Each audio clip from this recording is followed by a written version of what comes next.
जी viewers, कैसे हैं आप? ठीक हैं, खैरियत से हैं? डॉक्टर अब्दुल खालिक आपके सामने आज एक बहुत ही अहम टॉपिक को लेके हाजिर हैं। आज का हमारा टॉपिक है बैड ब्रेथ, जिसे हम हैलिटोसिस भी कहते हैं। तो हम इस में जानना चाहेंगे कि हैलिटोसिस असल में है क्या, इसकी काजेस क्या है, हम इसका कैसे इलाज कर सकते हैं और प्रिवेंट कैसे कर सकते हैं कि हमें हैलिटोसिस का प्रॉब्लम ना हो।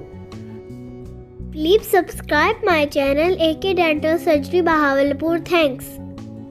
सबसे पहले मैं आपको बताता हूँ कि हैलिटोसिस है क्या। हैलिटोसिस कॉमन ओरल प्रॉब्लम है जिसकी मेन सिम्टम नाखुशगवार सांस का आना है और ये सोशली नॉट एक्सेप्टेबल है। इतनी ज्यादा स्मेल होती है कि हम उसको सोशली एक्सेप्ट नहीं कर सकते, अगरचे आपको कोई बताए या ना बताए, लेकिन लोग आपसे ऐसा ऐसा दूर होना शुरू हो जाते हैं, सोशली आपसे डिस्टेंस करना शुरू कर देते हैं। इसकी वजह से हैलिटोसिस की काजेस क्या है?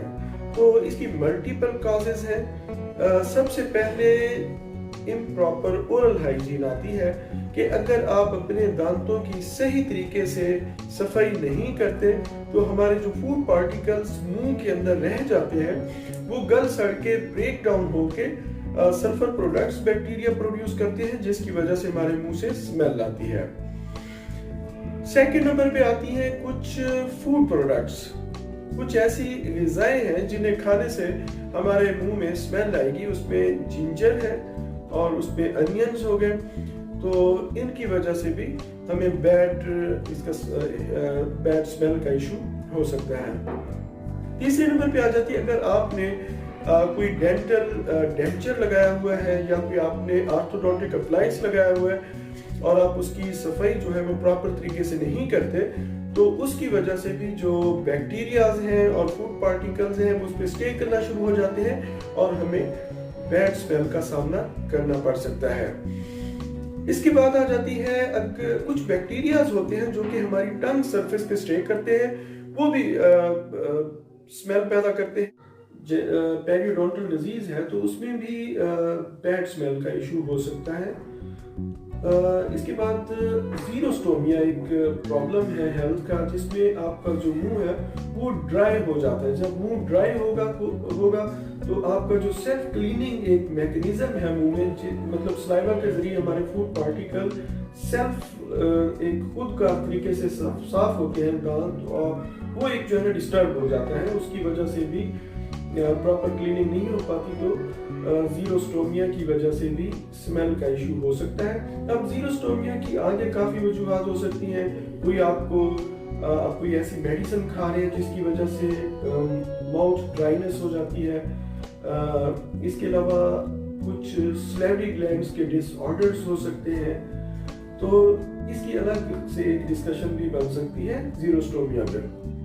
इसके अलावा अंडरलाइंग हेल्थ कंडीशंस हैं जिनकी वजह से, मिसाल के तौर पे अगर आपको रेस्पिरेटरी डिजीज है, ब्रोंकाइटिस है, पोस्ट नेजल ड्रिप है, तो उसमें भी बैड स्मेल का इशू हो सकता है। इसके अलावा कुछ हेल्थ कंडीशंस हैं जिसमें डायबिटीज है, और अगर आपको गैस्ट्रोइंटेस्टाइनल डिसऑर्डर है जिसमें एसिडिक रिगर्जिटेशन होती है, उसकी वजह से भी स्मेल का इशू हो सकता है। और अगर आप किसी लिवर या फिर आप किसी किडनी के प्रॉब्लम में हैं तो उसमें भी बैड स्मेल का इशू हो सकता है। और मोस्ट इम्पोर्टेंटली टोबैको प्रोडक्ट्स, अगर आप टोबैको किसी भी फॉर्म में लेते हैं, स्मोकिंग करते हैं या फिर आप उसको स्नफ करते हैं या फिर आप उसको च्यू फॉर्म में इस्तेमाल करते हैं, तो ये भी स्टेनिंग कॉज करेगी, जो कि बैक्टीरिया और फूड पार्टिकल के लिए वहाँ पे स्टैग्नेंट एरिया बनेंगे और इससे भी हमें बैड स्मेल का इशू हो सकता है।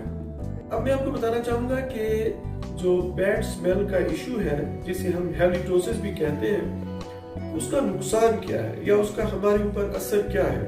उसका सबसे जो मेन असर होगा, अगर आप इस प्रॉब्लम में मुब्तला है तो लोग आपको बहुत कम होंगे जो बताएंगे कि जी आपके साथ ये इशू है। लोग आपसे दूर होना शुरू हो जाएंगे, लोग आपसे बात करने से कतराएंगे। तो एक किस्म का हम सोशली जो है ना वो अकेले होना शुरू हो जाते हैं। तो हमें इस प्रॉब्लम को बहुत सीरियस लेना चाहिए हम ज़्यादातर डेंटिस्ट्री में देखते हैं कि लोग पेन के साथ तो आते हैं, लेकिन बहुत रेयर ऐसा होता है कि वो इस इशू के साथ हमारे पास आते हो, ये जी मुझे बैड स्मेल का इशू है, तो प्लीज डॉक्टर हेल्प मी। इलाज की तरफ कि अगर आपको हैलिडोसिस का इशू है, हमने इसका इलाज कैसे करना है।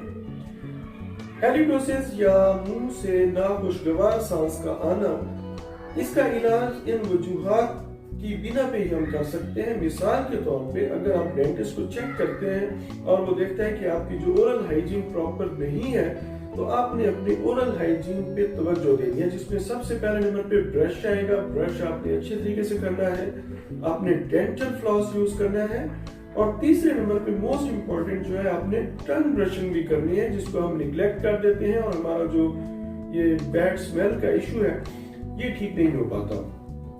दूसरी वजह, आपको कोई अगर पेरियोडोंटल या गम डिजीज है तो आपने वो डेंटिस्ट के पास जाना है। अगर मतलब पॉकेटिंग है तो वो उसको अच्छे तरीके से प्यूरिटॉल जो रिंस कर देगा, तो आपका ये मसला सॉल्व हो सकता है। अगर कोई केविटीज है, उनमें खुराक स्टे करती है तो स्मेल पैदा होती है, तो उसकी फिलिंग कर देगा। तो इसके बाद अगर कोई अंडरलाइन डिजीज है, आप डेंटिस्ट को चेक कराते हैं और पता लगता है कि कोई भी आपको डेंटल इशू ऐसा नहीं है जिससे आपका ये बैड स्मेल का प्रॉब्लम आ रहा है, तो ही आपको अंडरलाइन काज के लिए किसी स्पेशलिस्ट के पास जाना पड़ेगा। अगर आपको कोई रेस्पिरेटरी डिजीज है तो रेस्पिरेटरी डॉक्टर इसको सॉल्व करेगा। इसी तरह आपको किडनी या रेनल इशू है, उसकी वजह से बैड स्मेल का, या गैस्ट्रोइंटेस्टाइनल डिजीजेस जो कि हमारे मैदा और आंत से रिलेटेड है, उनकी वजह से ये प्रॉब्लम आ रहा है, तो उसको वो स्पेशलिस्ट जो है ना इसको करेक्ट कर सकता है। ये तो हो गया, मतलब जो अंडरलाइन काज है बैड स्मेल की, उसको जब हम खत्म करेंगे तो हमारा मसला हो सकता है। अब हम नेक्स्ट में आपको ये बताना चाहता हूँ कि हमने प्रिवेंट कैसे करना है, हमारा ये प्रॉब्लम दोबारा ना हो, उसको प्रिवेंट। उसके लिए सबसे पहले ओरल हाइजीन है। ओरल हाइजीन में 3 चीजें बहुत अहम है। ब्रश करना है आपने, डेंटल फ्लॉस करना है, और टंग जो है, जुबान, उसको भी ब्रश से साफ करना है, ताकि वहां पे कुछ बैक्टीरियाज होते हैं जो कि बैड अडूअर काज करते हैं, बैड स्मेल काज करते हैं, तो उनको खत्म किया जा सके। टोबैको अगर आप इस्तेमाल करते हैं, स्मोकिंग करते हैं, तो उसको फौरी तौर पे क्विट कर दें। अगर आपको कोई पेरियोडोंटल डिजीज है तो आप वो डेंटिस्ट को चेक करवाएं, ताकि उसकी जो स्केलिंग वगैरह हो जाए, ताकि प्रॉपर तरीके से आपकी गम्स हेल्दी हो, तो उससे भी बैड ओडोर का इशू दोबारा आपको नहीं होगा। उम्मीद है आपको टॉपिक पसंद आया होगा। अगर आपको इससे रिलेटेड कोई प्रॉब्लम है जो आप पूछना चाहते हैं, तो आप कमेंट्स में पूछ सकते हैं। Thank you so much. Please subscribe my channel AK Dental Surgery Bahawalpur. Thanks.